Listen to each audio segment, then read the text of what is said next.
اعوذ باللہ من الشیطان الرجیم بسم اللہ الرحمن الرحیم۔ السلام علیکم، میرا نام ہے ہیرا تحریم اور آج ہم بات کریں گے خواب میں تر پھل دیکھنے کی مختلف تعبیر یا کھانے کی مختلف تعبیروں کے بارے میں۔ تو اگر آپ خواب میں تر پھل کے متعلق کسی تعبیر کے بارے میں جاننا چاہتے ہیں تو کائنڈلی اس ویڈیو کو آخر تک لازمی دیکھیے گا۔ آئیے تو شروع کرتے ہیں۔ خواب میں تر پھل دیکھنا کیسا ہے؟ خشک پھلوں کی طرح تر پھل بھی باتعبیر حصول رزق کی نشانی ہے۔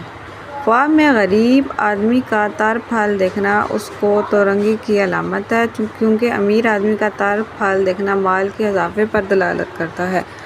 اگر خوفزدہ آدمی خواب میں تر پھل دیکھے تو یہ اس کے محفوظ اور مامون ہونے کی نشانی ہے۔ تر پھل سے مراد ایسی شے ہے جو باقی نہ رہے، کیونکہ تر پھل جلد خراب ہو جاتے ہیں، چونکہ خشک پھلوں سے مراد وافر مقدار میں ایسا رزق ہے جو دیر تک باقی رہتا ہے۔ اگر آپ خواب میں تر پھل کے متعلق کسی تعبیر کے بارے میں جاننا چاہتے ہیں تو کائنڈلی اس ویڈیو کے کمنٹ سیکشن میں ہمیں لازمی بتائیے گا۔ اللہ حافظ۔